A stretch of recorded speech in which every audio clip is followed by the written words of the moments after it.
The marble floor of Harrison Tower gleamed under crystal chandeliers, reflecting a world built on $700 million of inherited wealth. Marcus Wentworth stood in his $3,000 suit, checking his Patek Philippe while investors gathered for the annual gala. He didn't notice the man pushing the industrial cleaning cart through the service corridor, didn't see the calloused hands or the quiet concentration in tired eyes. Nobody ever noticed Carl Mitchell. That was the point.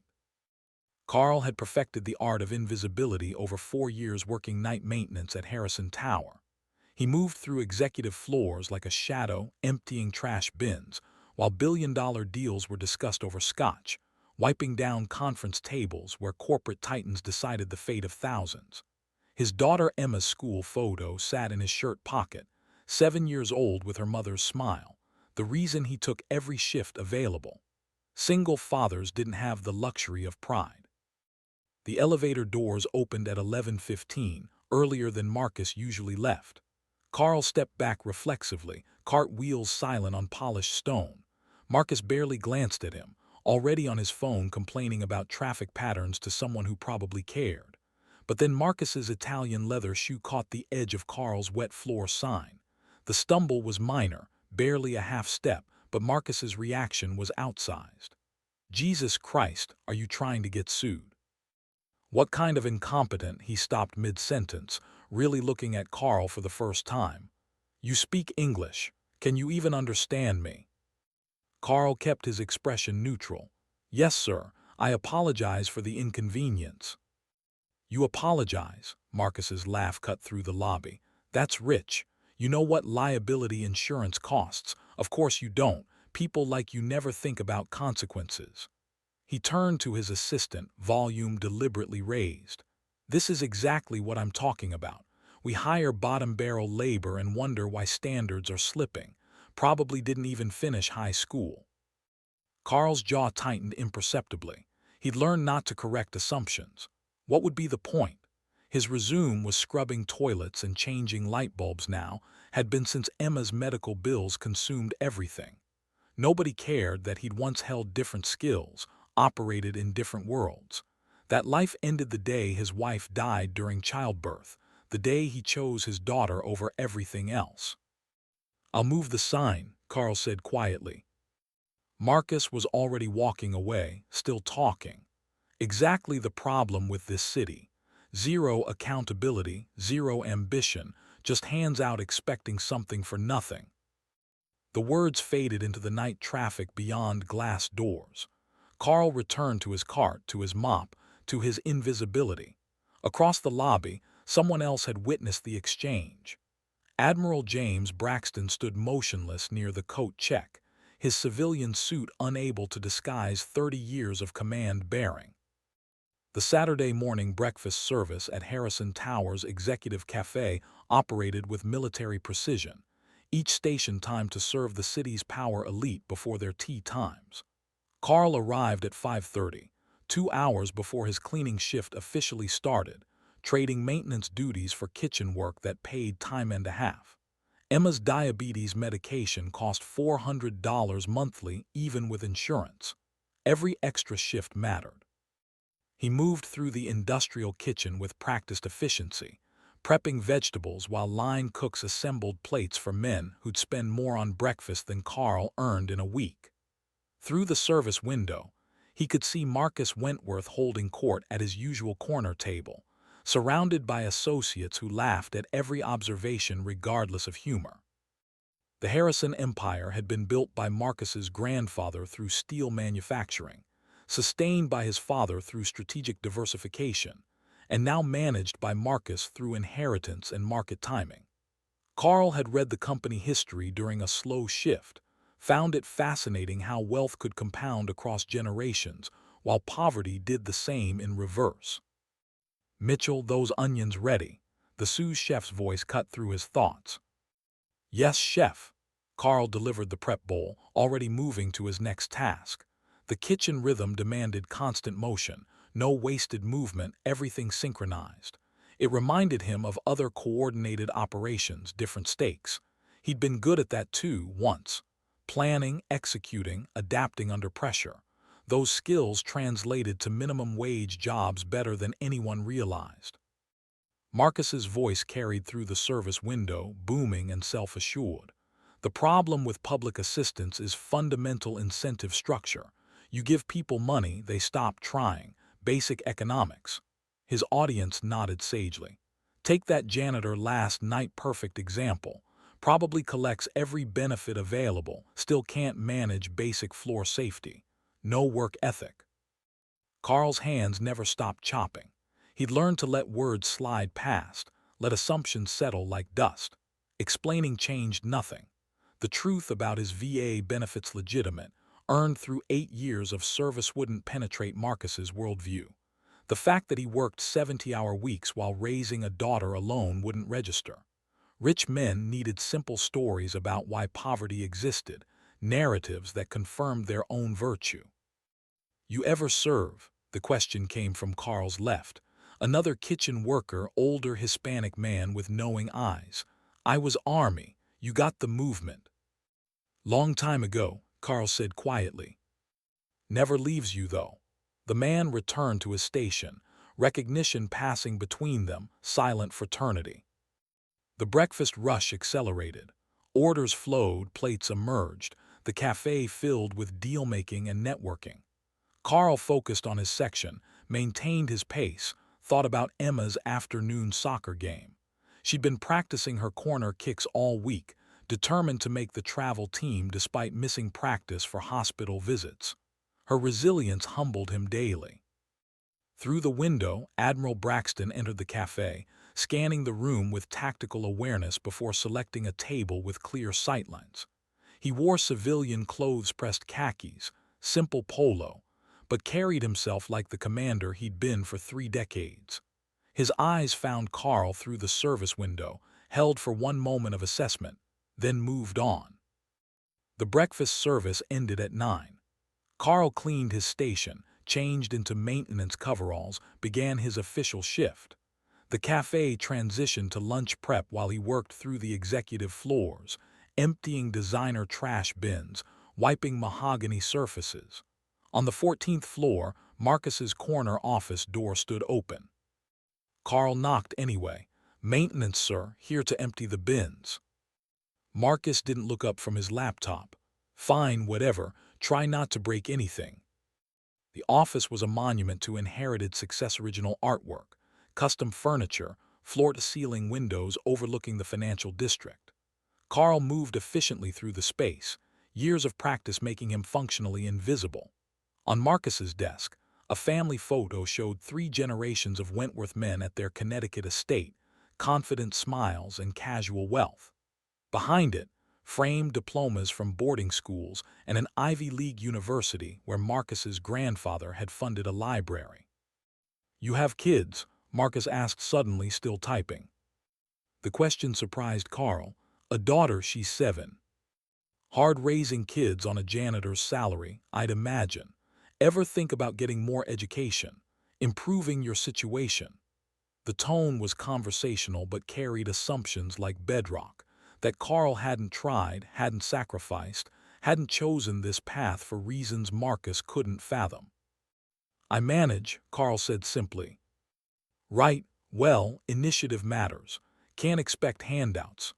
Marcus's attention had already returned to his screen, dismissing Carl back to his assigned irrelevance. Carl finished the office, moved to the next. The afternoon stretched ahead, windows to clean, floors to vacuum, trash to collect. Honest work, necessary work, but work that rendered him functionally invisible to people who mattered in Marcus's world. He'd made peace with that trade.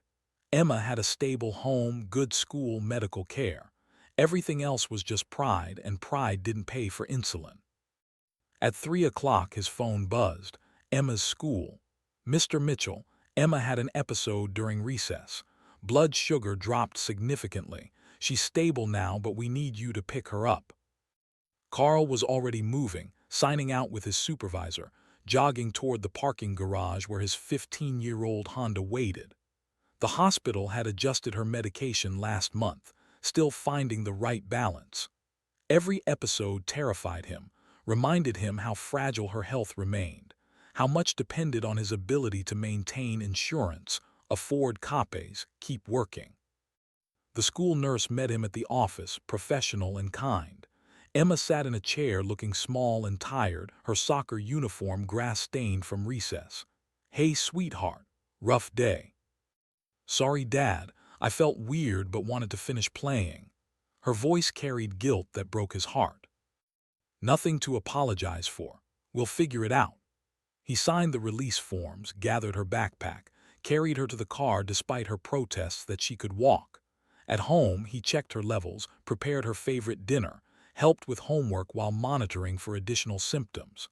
By 7, she was stable again, curled up on the couch watching cartoons, his entire world contained in 70 pounds of determination and resilience. His phone showed 3 missed shifts worth of hours, money they needed, but Emma needed him more. Some calculations were simple. Sunday brought a Harrison Tower charity gala, the kind of event that required full building staff regardless of personal schedules. Carl worked a double-shift kitchen prep in the morning, maintenance and security coverage during the evening event. Emma stayed with their neighbor Mrs. Chen, a retired grandmother who'd become their surrogate family, who never charged for babysitting but accepted Carl's help with heavy lifting and yard work in exchange. The gala transformed Harrison Tower into glittering theater. 500 guests, $100 plates, $20,000 sponsorship tables. Marcus served as host, his family foundation's annual fundraiser for wounded veteran rehabilitation. The irony wasn't lost on Carl, but he'd learned that charity often worked that way, the wealthy helping categories of people while ignoring individuals. Carl worked the coat check, then transitioned to monitoring the parking garage, ensuring guests' luxury vehicles remained secure.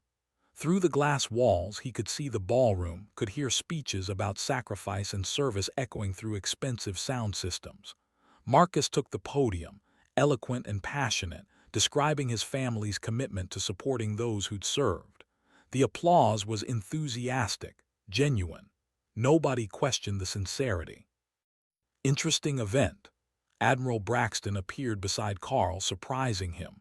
Up close, the man's bearing was unmistakable: straight spine, level gaze, presence that commanded attention without demanding it.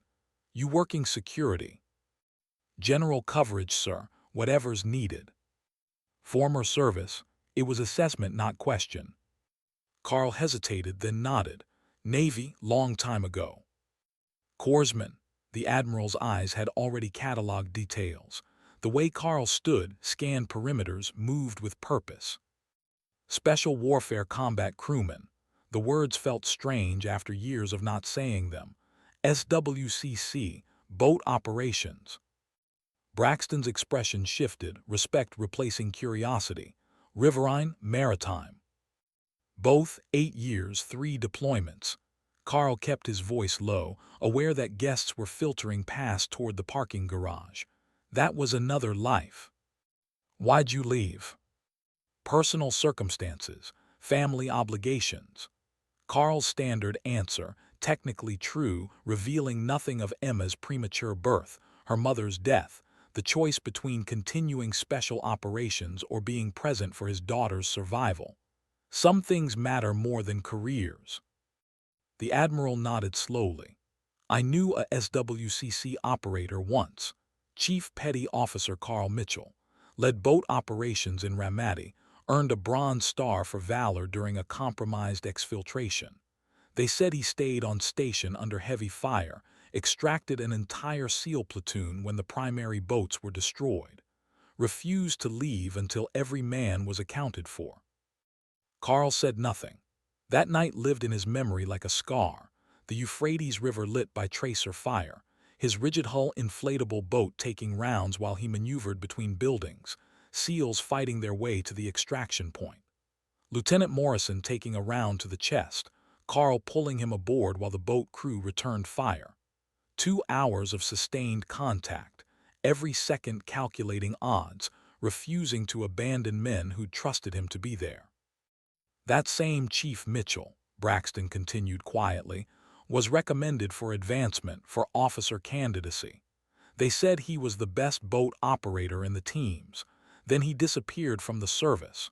Nobody knew why such a promising career ended so abruptly. Life changes, Carl said finally. Priorities shift.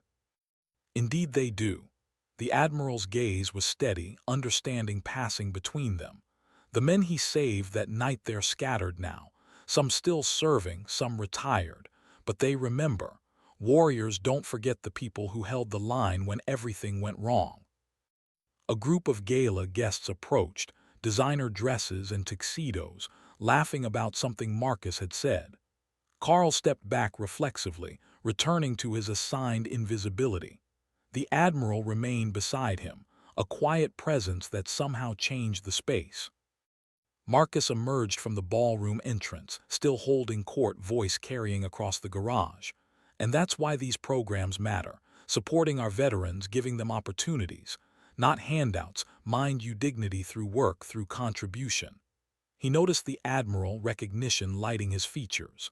Admiral Braxton, honored you could attend. Your foundation's partnership means everything to this cause. Mr. Wentworth, Braxton's handshake was professional, his smile polite but not warm. Impressive turnout. We take veteran support seriously.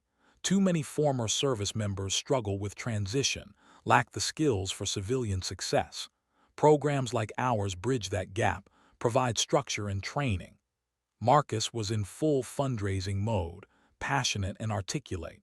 The men and women who serve deserve our investment, our commitment to their rehabilitation and reintegration. Carl focused on a distant corner, facial expression neutral. The words weren't wrong exactly, just incomplete. Veterans didn't all need rehabilitation. Many transitioned fine, carried their skills and discipline into successful civilian lives. Others, like him, made different choices, accepted different trades. The narrative of broken warriors requiring rescue simplified complex realities, made donors feel virtuous. You employ veterans here, Braxton asked casually. Absolutely. We have several in security, maintenance, support services.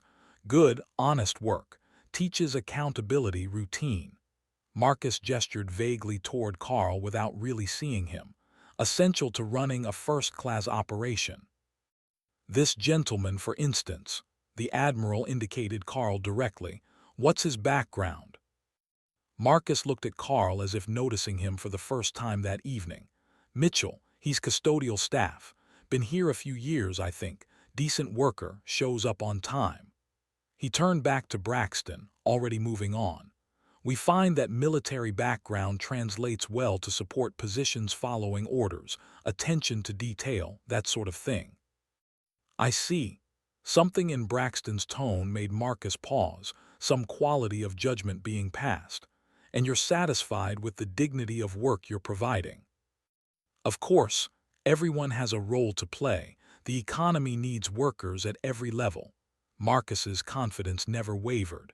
Mitchell's doing exactly what he's qualified for. We can't all be executives after all. The Admiral's expression remained neutral, but his eyes carried calculations Marcus couldn't read. Quite right.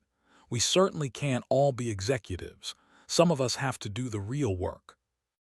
Before Marcus could respond, a major donor called for his attention. He excused himself, already shifting to his next audience, the exchange forgotten before he crossed the garage. Carl remained at his post, the Admiral beside him, both men watching the gala's glittering surface hide everything beneath. How much longer on your shift? Braxton asked. Another 3 hours, until the last guest leaves. Your daughter Emma, correct, she's home. The fact that the Admiral knew her name should have surprised Carl, but intelligence gathering was what commanders did. With a neighbor, she's safe. The medical expenses. Juvenile diabetes is expensive to manage. Carl's hands tightened slightly, only visible tell. We manage, I work enough hours. I'm sure you do. Braxton pulled a business card from his wallet, simple design with an Arlington address. There are organizations that help, veteran family support, medical assistance programs. No shame in accepting help you've earned, Chief. The rank hit harder than expected. Carl hadn't heard it in 4 years, hadn't thought of himself that way since Emma's birth certificate listed him as father, single parent, her only protection against a world that didn't care about one sick child. I appreciate the thought, sir, but I've got it handled. Of course you do. You wouldn't be standing here otherwise. The Admiral pocketed his card, message delivered. Still, the offer stands. The men you saved there in positions now to return favors. Doors can open if you let them. I chose this, Carl said quietly. Emma needed stability, needed me present. Special warfare and single parenting don't mix. I made my call. Best operators always put mission first. Sometimes the mission changes. Braxton checked his watch, a simple military issue Seiko that had probably seen multiple deployments. I should return to the gala, but Mitchell, Chief, one more thing. That night in Ramadi when you stayed on station, you told Lieutenant Morrison that no man gets left behind. You remember that? Carl nodded. He'd said it over the radio, over the sound of Morrison's labored breathing, while rounds punched through the boat's hull. Morrison had ordered him to leave, to save the crew, to abort the extraction. Carl had refused, maneuvered closer to the shore, covered the SEAL's movement with suppressing fire until every operator was aboard. The decision could have killed them all. Instead, it brought everyone home. Morrison is a Rear Admiral now, Braxton said. Commands Naval Special Warfare. I served with him at SOCOM. We had dinner last month. Know what he said when your name came up? The Admiral's voice carried weight, the kind that came from delivering hard truths. He said the best operators he'd ever known were the ones who understood that courage wasn't about being fearless. It was about being afraid and doing the job anyway. He said you were terrified that night, that he could hear it in your voice. But you stayed. That's what separated warriors from heroes. Carl's throat tightened. He'd been terrified of failing, of losing men, of orphaning Emma before she'd even been born. His wife had been 8 months pregnant, and he'd been a world away calculating odds of survival in real time. The fear had been visceral, overwhelming. He'd stayed anyway because SEALs trusted him to be there, because the mission demanded it, because leaving wasn't an option his conscience could accept. Morrison also said, Braxton continued, that when he heard you'd left the service, he understood completely. Said any man who'd faced down death for his team would absolutely choose his child over his career. He called it the same courage, different mission. The Admiral's hand rested briefly on Carl's shoulder, contact that conveyed understanding across military generations. You're still holding the line, Chief. Just different threats, different stakes. Before Carl could respond, Braxton returned to the gala, disappearing into the crowd of donors and dignitaries. Carl stood alone in the parking garage, the weight of remembered service pressing against current reality. Emma was home safe with Mrs. Chen, probably asleep by now, her glucose monitor steady, her dreams undisturbed by her father's past or present struggles. That was what mattered. That was the mission. The gala wound down near midnight. Carl helped coordinate departures, called cars, ensured the building secured properly. Marcus left early, already on his phone about Monday's schedule, the charity event's success measured in dollars raised rather than lives impacted. The wealthy attendees filed out satisfied, their obligation to veterans fulfilled through checkbooks and applause, returning to lives untouched by the realities they'd fundraised to address. Carl finished his shift at 1 a.m., drove home through empty streets, checked on Emma sleeping peacefully in her room surrounded by soccer trophies and school artwork. Her glucose monitor showed stable levels, the medication finally finding its balance. He sat on her bed's edge for a moment, watching her breathe, calculating the next month's bills against his shift schedule, running the math that defined their lives. Monday morning brought normal routine, Emma to school, Carl to his day maintenance shift, the world continuing its indifferent rotation. Harrison Tower operated with usual efficiency, executives arriving for their important work, support staff maintaining the infrastructure that made importance possible. Carl cleaned offices on the 14th floor, emptied waste bins filled with documents worth millions, wiped down surfaces that would be dirty again tomorrow. Marcus's office was scheduled for deep cleaning. Carl knocked, received distracted permission to enter, began his methodical work. Marcus was on a conference call discussing acquisition strategy, voice animated about market opportunities. Carl worked around him, present but invisible, part of the building's mechanical function rather than its human element. The call ended. Marcus leaned back in his chair, noticing Carl for the first time. "Mitchell, right? You work a lot of hours here." "Yes, sir. Flexible schedule helps with childcare." "Single father situation," someone mentioned. Marcus's tone carried the sympathy of someone who'd never faced single parenthood, whose children had nannies and private schools and trust funds. "That must be difficult. Admirable, really, managing it all on your salary." Carl concentrated on window cleaning, let the conversation flow past. Admiration from people who'd never faced your challenges meant nothing, changed nothing. It was the verbal equivalent of thoughts and prayers, well-intentioned but functionally useless. "I meant what I said at the gala," Marcus continued. "Supporting veterans is important. If you ever need assistance food bank referrals, Social Services HR can connect you with resources." "Thank you, we're fine." Carl's voice remained even, professional. The offer was genuine enough, but it came from the same worldview that had created the need that wealth concentrated at the top while workers at the bottom accessed charity rather than adequate wages. Marcus fundraised for veteran programs while paying his maintenance staff barely above minimum wage. The contradiction didn't register for him. Pride is admirable, but pragmatism matters too. No shame in accepting help. Marcus had returned to his laptop, already moving to his next task, the conversation checked off like any other obligation.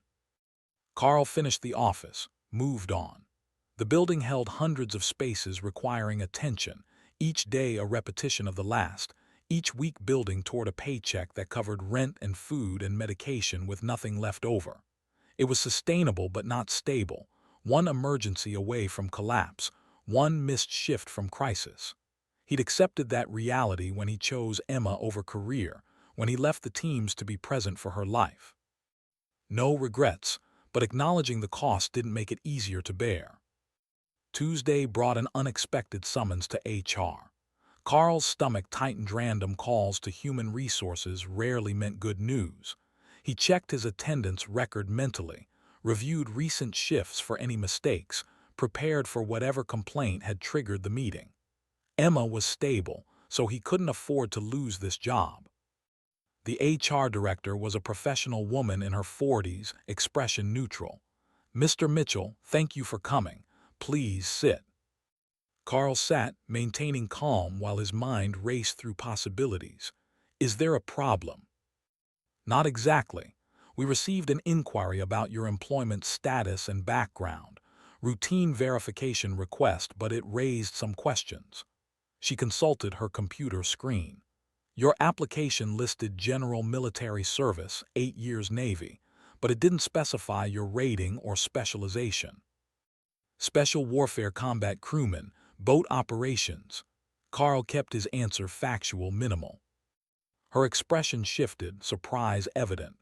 "SWCC, that's significantly more specialized than we understood. Why didn't you mention this during hearing?" "Didn't seem relevant. The position required cleaning buildings, not operating boats." Carl met her gaze directly. "I met all the listed qualifications." "You're overqualified, substantially. These are elite special operations positions." She pulled up additional screens, cross-referencing something. "The inquiry also mentioned a Bronze Star. Is that accurate?" "Yes, ma'am." "For valor in combat." She was reading now, whatever information the inquiry had provided. "You extracted a SEAL team under sustained fire, stayed on station despite multiple casualties and boat damage, refused to leave until all personnel were accounted for."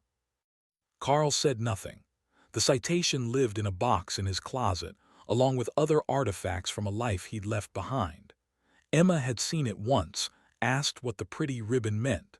He'd told her it was for doing his job when things got hard. She'd been satisfied with the explanation, moved on to more important questions about whether they could get ice cream. "Mr. Mitchell, Chief Mitchell, can I ask why you're working as a janitor?" The question carried genuine confusion rather than judgment. "With your background and service record, you'd qualify for programs, for veteran preferences in civil service, I needed a job that let me be home for my daughter. Flexible hours, health insurance, stability." Carl's answer was practiced, leaving out the deeper truth that after his wife died after weeks in the NICU fighting for Emma's survival, after choosing to leave the teams rather than deploy again, he'd needed the simplest possible life. No complications, no additional stress, just honest work that paid enough to keep his daughter alive. This position met those needs. "I see." The director's professionalism couldn't quite hide her discomfort with the situation. "Well, the inquiry came from Admiral Braxton's office. He's requested permission to contact you directly regarding." He didn't specify, but he wanted confirmation that you're the same Carl Mitchell who served in naval special warfare. Carl's jaw tightened. The Admiral was opening doors Carl had deliberately closed. "He can contact me. I can't promise I'll accept whatever he's offering." "Of course, that's your decision." She provided a phone number, a private line rather than official channels. "For what it's worth, Chief, thank you for your service, and for what you're doing now. Being present for your daughter, that takes a different kind of courage."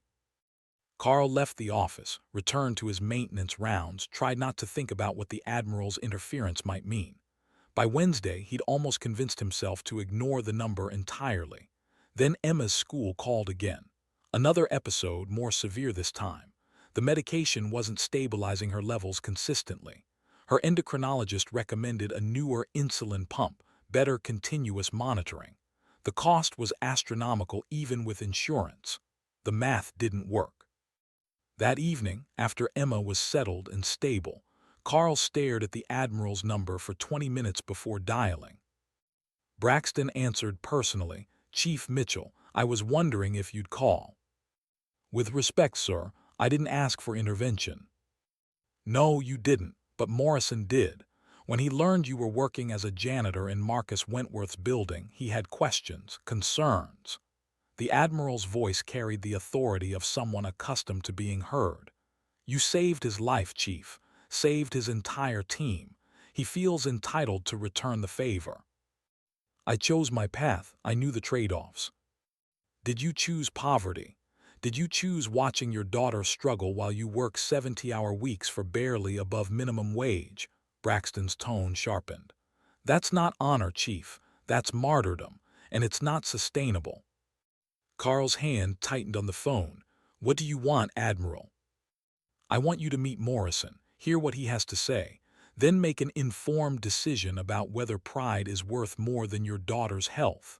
Direct, uncompromising, the kind of order that wasn't really optional. "Friday, 1400 hours, Arlington. I'll send the address." "I work Friday afternoons." "Take the shift off. I've already cleared it with your supervisor." The Admiral's presumption should have angered Carl, but the efficiency was almost comforting someone else making decisions, taking responsibility. "This isn't charity, Chief. It's recognition. The Navy invested years training you, developing your capabilities. Those skills have value beyond cleaning floors. Let us help you access that value." The call ended before Carl could argue further. He sat in his quiet apartment, Emma sleeping in the next room, considering whether opening closed doors ever led anywhere good. Thursday passed in normal rhythm work. Emma, medication management, the careful balance of their limited life. He told Mrs. Chen he needed Friday afternoon coverage, didn't explain why, accepted her easy agreement. Friday morning, he dressed in the one suit he owned, purchased for his wife's funeral and never worn since. The drive to Arlington took 90 minutes through traffic, giving him too much time to remember the last time he'd visited this area, for his separation processing. signing papers that ended his military career and began his civilian struggle. The building where Braxton had directed him was unmarked, secure, clearly government but offering no specifics. Morrison met him in the lobby. 4 years had aged the former lieutenant into a rear admiral, adding rank insignia and command presence, but his eyes still held the focus Carl remembered from that night on the Euphrates. They studied each other for a long moment before Morrison extended his hand. "Chief, it's been too long." "Admiral," Carl's handshake was firm, professional. "I hear you've been busy." "We both have, though your busy looks different than I expected." Morrison gestured toward a conference room, private and secure. "When Braxton told me where you were working, what you were doing, I didn't believe it. The best boat operator I ever knew cleaning toilets in Marcus Wentworth's building. It didn't compute." "Life takes unexpected turns." "It does, but some turns are choices and some are circumstances we think we can't change." Morrison sat across from Carl, no desk between them, conversation between equals despite rank disparity. "Tell me about Emma." The next hour Carl explained. His wife's death, Emma's fragile infancy, the decision to leave the teams rather than deploy while his daughter fought for survival, the medical expenses, the insurance gaps, the trade between special operations career and single parenthood. Morrison listened without interrupting, his expression shifting from surprise to understanding to something harder, anger at systems that forced such choices. "You shouldn't have had to choose," Morrison said finally. "The Navy should have supported you. We should have found a way." "The Navy has missions. I couldn't fulfill them and be Emma's father. That's reality, not failure." Carl kept his voice level, stating facts. "I made the right call. I'd make it again."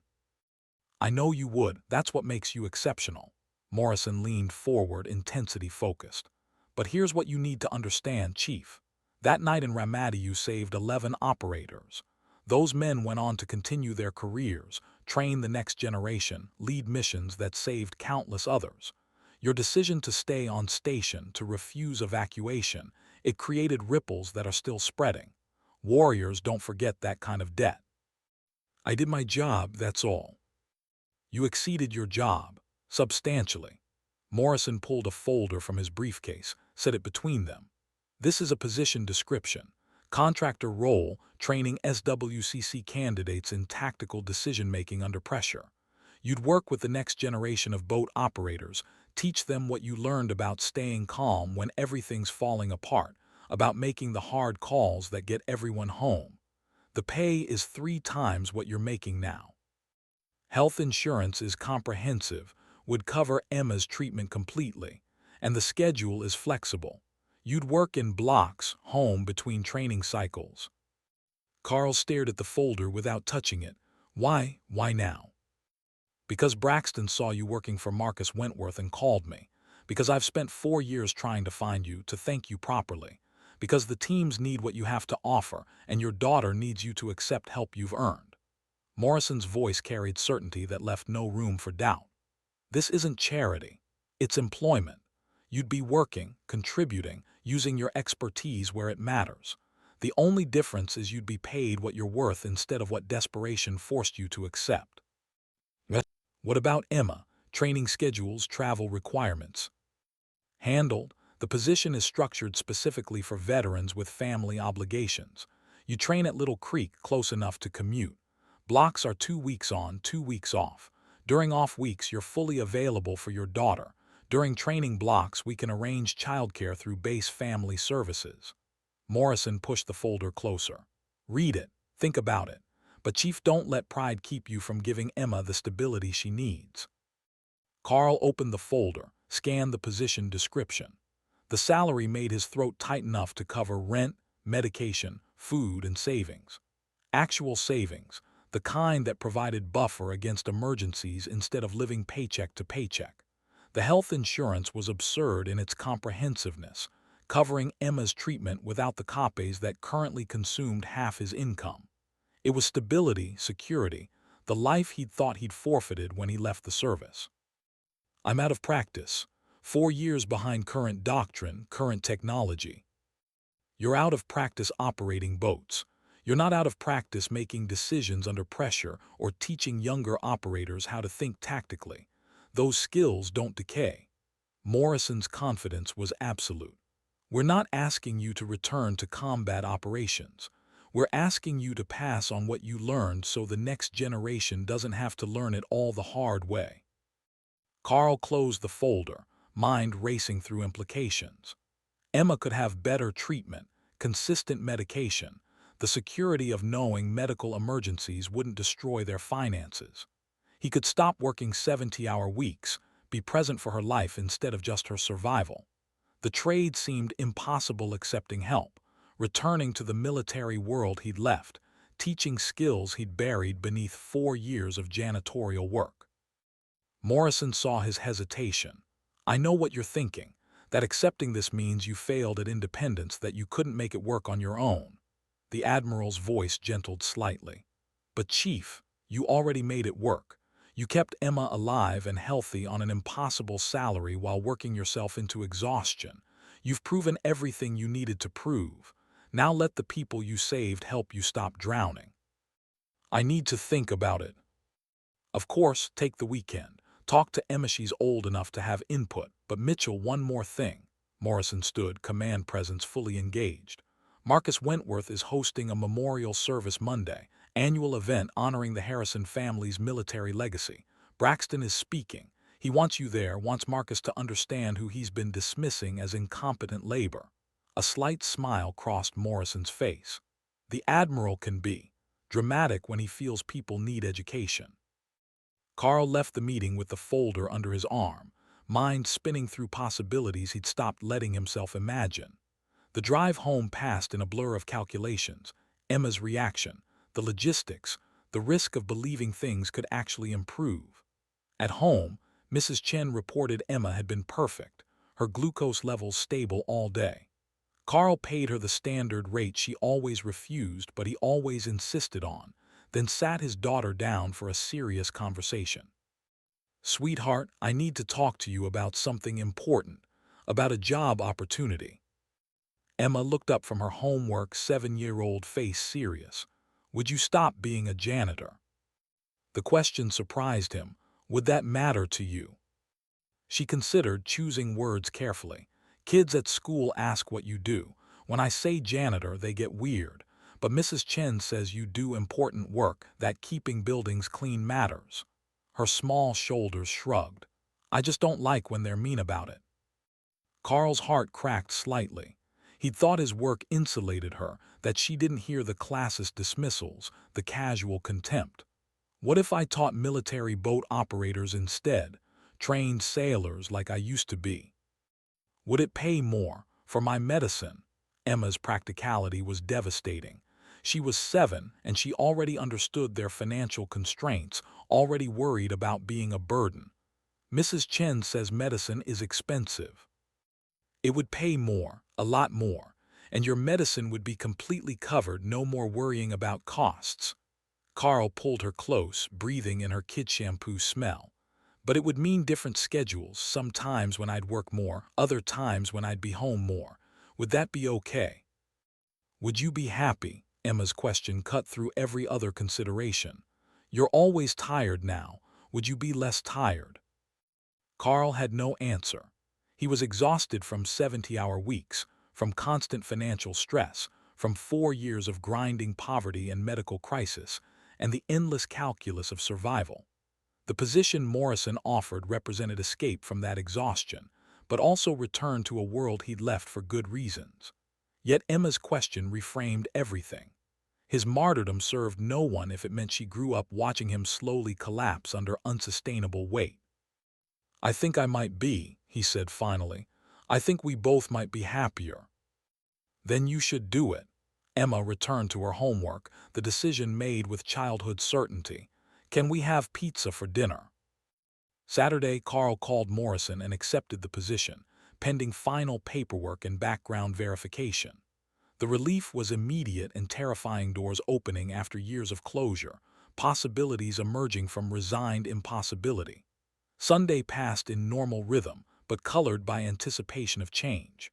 Monday morning brought Braxton's text. The memorial service was at 1400 hours, business casual attire, his presence specifically requested. Carl arrived at Harrison Tower at 13:30, dressed in his funeral suit, feeling like an imposter in his own workplace. The event was set up in the building's grand ballroom. Hundreds of chairs arranged before a stage displaying Harrison family military history sepia photographs of Grandfather Harrison in World War II, Father Harrison in Vietnam, even Marcus in his brief National Guard service decades ago. The legacy was presented with reverent patriotism, careful framing that emphasized noble sacrifice. Employees were encouraged to attend, time off provided for those who wished to participate. Carl found a seat in the back, watching his coworkers filter in kitchen staff, maintenance crews, security personnel. The building's invisible workforce granted temporary visibility for an event celebrating their supposed betters' military service. Marcus stood near the stage greeting guests, playing the gracious host, expression solemn and appropriate. Braxton arrived precisely at 1400 hours, full dress uniform instead of civilian clothes, ribbons and insignia proclaiming a career of distinguished service. He moved through the room with purposeful confidence, greeting Marcus with professional courtesy before scanning the audience. His eyes found Carl, held for one moment of acknowledgement, then moved on. The program began with recorded patriotic music, followed by Marcus's opening remarks about family legacy and duty, and the sacred bond between military service and American values. His speech was practiced, emotional at appropriate moments, delivered with the confidence of someone whose military contribution consisted of weekend drills 3 decades ago followed by early separation.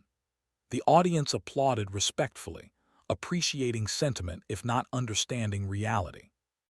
And now, Marcus concluded, I'm honored to introduce a true American hero. Admiral James Braxton has served our nation for 30 years, leading special operations forces in the most challenging environments imaginable. His dedication to supporting our veterans through charitable work and direct advocacy makes him the perfect voice to honor the Harrison family's military legacy. Admiral Braxton. The Admiral took the stage, adjusted the microphone, surveyed the audience with tactical assessment. Thank you, Mr. Wentworth. I appreciate the invitation to speak at this memorial service. However, I need to begin with a clarification. I'm not here to honor the Harrison family's military legacy. His tone was conversational but carried authority that demanded attention. I'm here to talk about actual service, actual sacrifice, and the people in this room who embody those values while going completely unrecognized. Marcus's smile faltered. Confusion rippled through the audience, employees and executives alike uncertain where this divergence was heading. Carl sat very still, understanding beginning to dawn. The Harrison family's military participation is documented in those photographs, Braxton continued, gesturing toward the display. Your grandfather served admirably in World War II. Your father completed a tour in Vietnam. You yourself, Mr. Wentworth, served in the National Guard for 18 months before accepting early separation. The Admiral's delivery remained factual, no judgment coloring his tone. These are respectable contributions, but they're not exceptional. They're not the story that needs telling today. Admiral, I'm not sure, Marcus began. Please let me finish. Braxton's command presence filled the ballroom effortlessly. I spent last weekend reviewing service records. Did you know that 37 of your employees are military veterans? That's over 15% of your workforce. They drive forklifts, clean offices, work security, cook meals, maintain your facilities. They do the invisible labor that allows this building to function. He paused, letting the information settle. Would you like to know what some of them did before they became invisible to you? The ballroom had gone completely silent. Carl felt eyes turning toward the employees section, executives and donors trying to identify the veterans among the help. Braxton pulled reading glasses from his pocket, consulted notes that Carl suspected he didn't actually need. Your evening security supervisor, James Rodriguez, Marine Corps, 2 tour in Fallujah, Purple Heart for wounds received while defending his position against sustained assault. He makes $19 an hour. Braxton's voice remained level, factual. Your head chef, Maria Santos, Army medic, treated casualties under fire in Kandahar, saved 14 lives during a forward operating base attack. She makes $22 an hour. No health insurance because she's classified as part-time despite working 40-hour weeks. Marcus had gone pale. Around the ballroom, employees were sitting straighter, executives shifting uncomfortably. The narrative Braxton was building challenged everything the event was meant to celebrate. The idea that military service was honored, that veterans were supported, that the wealthy fulfilled their obligations through charity and speeches. Your night custodial supervisor, Robert Chen, Navy Seabee, built infrastructure in Iraq under constant threat, earned a Bronze Star for protecting his construction crew during an ambush. He makes $18 an hour. Braxton removed his glasses, made direct eye contact with Marcus. And then there's your maintenance worker, Carl Mitchell. Tell me, Mr. Wentworth, what do you know about him? Every eye in the ballroom found Carl. He wanted to disappear, to return to his careful invisibility, but Braxton's question demanded acknowledgement. Marcus looked directly at him for the first time with actual attention, confusion and defensive anger warring in his expression. Mitchell is custodial staff. Adequate worker, shows up on time. I believe he has a daughter. Marcus's answer revealed everything: the casual dismissal, the reduction of Carl's life to job function and attendance. Why? Chief Petty Officer Carl Mitchell, Braxton said clearly, each word deliberate, served 8 years as a special warfare combat crewman. He operated boats in the most dangerous riverine and maritime environments in Iraq and Afghanistan. He completed 37 combat missions without a single personnel loss. In 2019, during a compromised SEAL extraction in Ramadi, his boat was destroyed by enemy fire.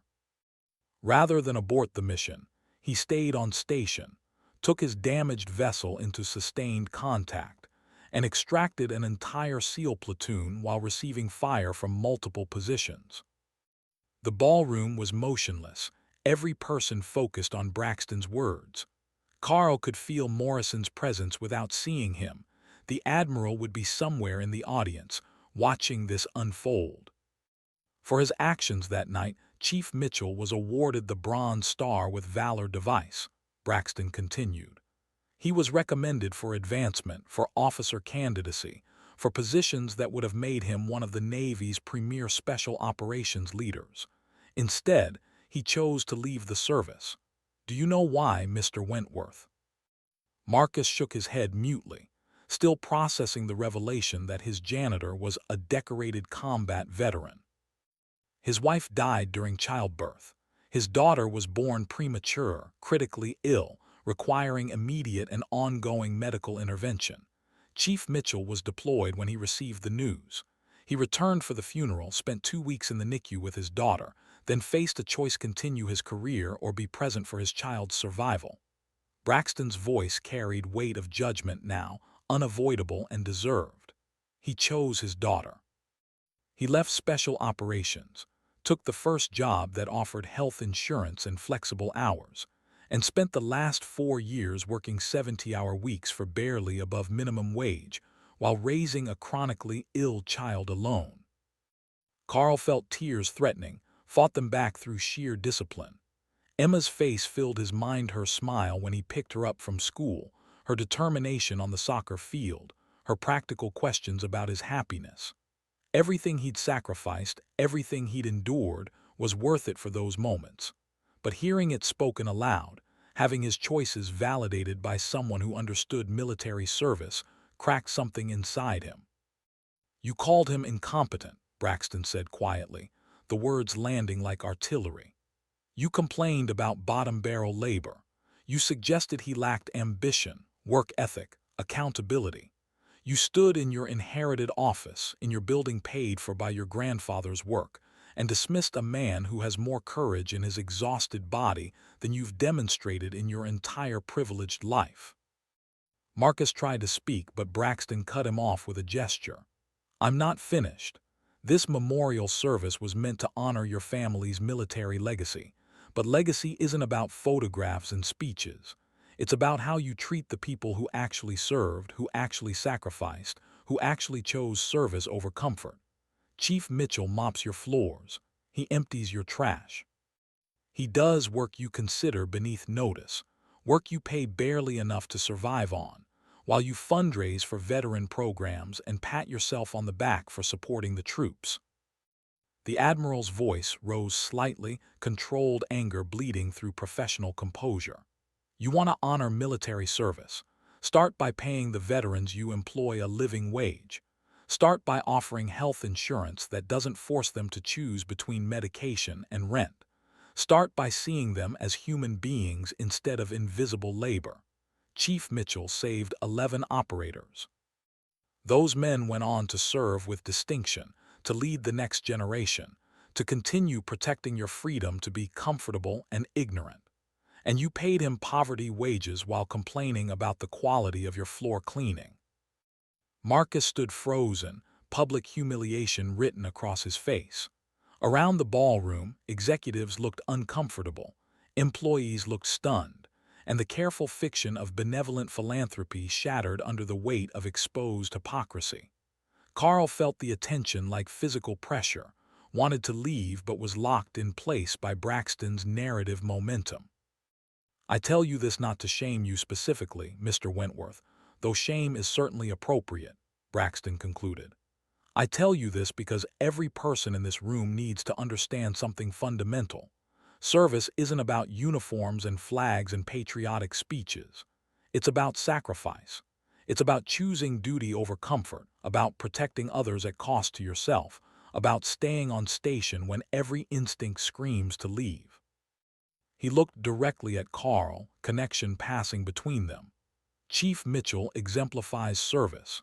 He has since the day he enlisted, and he continues today through every exhausted hour he works to keep his daughter healthy. That's the legacy worth honoring. That's the service that deserves recognition.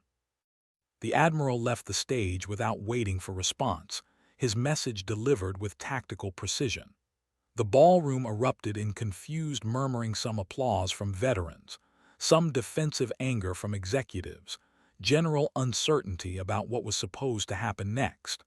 Marcus stood at the podium, speechless, the event he'd carefully orchestrated transformed into indictment of his values. Carl stood on shaking legs, headed for the exit. He needed air, needed distance from the attention and the exposure. In the hallway, Morrison intercepted him, solid presence in dress uniform. That was necessary, the Admiral said simply. That was humiliating.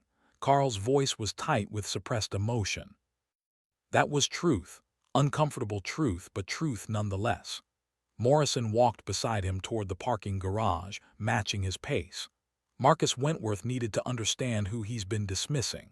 This entire system needs to understand. We send people to war, celebrate their service with speeches and flags, then abandon them to poverty and invisibility the moment they separate. Braxton just made that visible. They reached Carl's car. He leaned against it, breathing carefully, processing the last 30 minutes. Inside the ballroom, the memorial service was presumably continuing, though what Marcus could possibly say after Braxton's intervention was unclear. The careful narrative about family military legacy had been exposed as shallow performance, replaced by uncomfortable questions about actual support versus symbolic gesture. What happens now? Carl asked. Now you go home to Emma. You spend the weekend with your daughter. Monday, you start paperwork for your new position. Morrison's voice carried certainty that allowed no doubt. And Marcus Wentworth learns whether he's capable of actual growth or if he'll remain comfortably ignorant. Either way, it's not your problem anymore. He'll fire me. He won't. Braxton's speech was public, witnessed by major donors and media contacts. Firing you now would confirm everything the Admiral said. Marcus's only option is to become better, or at least appear to. Morrison smiled grimly. Sometimes shame is useful motivation. Carl drove home in a daze, picked up Emma from school, tried to act normal while his internal world recalibrated. That evening his phone buzzed with a text from an unknown number. "This is Marcus Wentworth. I owe you an apology. A real one, not performative. Could we meet tomorrow? I'd like to understand what I've been missing." Carl stared at the message for a long time before responding. "Tomorrow, 10 a.m., the coffee shop on 5th. I bring Emma." The meeting happened in neutral space, away from Harrison Tower's hierarchical architecture. Marcus arrived exactly on time, dressed in casual clothes that probably cost more than Carl's monthly rent, expression carrying genuine uncertainty. Emma sat beside Carl, glucose monitor visible on her arm, 7-year-old curiosity focused on the nervous billionaire. "Thank you for agreeing to meet," Marcus began. "I've spent the last 24 hours thinking about what Admiral Braxton said, about what it revealed about me, about how I've treated you and others." He paused, choosing words carefully. "I was raised to believe success was about climbing hierarchies, about achieving positions of authority. Somewhere in that education, I learned to dismiss people I perceived as below me. I'm ashamed of that. I'm ashamed of specifically how I treated you." Carl said nothing, letting Marcus work through his confession. Emma watched both adults with interest, understanding this was important even if the details were beyond her. "I can't undo my dismissiveness, my assumptions, my casual contempt," Marcus continued. "But I can change going forward. I'm implementing immediate wage increases for all veterans employed by Harrison Enterprises, minimum 25% raises, full health insurance regardless of hours, additional support for families with medical needs." He met Carl's eyes directly. "It's inadequate compensation for years of underpayment, but it's a start." "Why?" Carl asked simply. "Because Braxton shamed you publicly, because donors are watching, or because you actually understand the problem?" Marcus considered, credit to him for not immediately claiming enlightenment. "Honestly, it started as damage control, but then I actually reviewed employee files, actually read service records, actually calculated what we've been paying people like you versus what we pay executives like me. The disparity is indefensible. I've been living off my grandfather's work while paying poverty wages to people who have sacrificed more than I can imagine." He glanced at Emma. "Your daughter diabetes treatment must be expensive. $400 monthly for insulin alone, more for testing supplies, doctor visits, emergency interventions." Carl's voice remained level. "On my Harrison Tower salary, that was 40% of my take-home. I worked 70-hour weeks to cover it. While I complained about floor safety and labeled you incompetent." Marcus's shame was visible now, no longer performative. "I'm sorry, genuinely, inadequately sorry. You shouldn't have had to make that choice between special operations career and your daughter's survival. The system that forced that choice is broken. I can't fix the system, but I can fix what I control." Emma tugged Carl's sleeve. "Is he the mean man you told Mrs. Chen about?" The question landed with devastating innocence.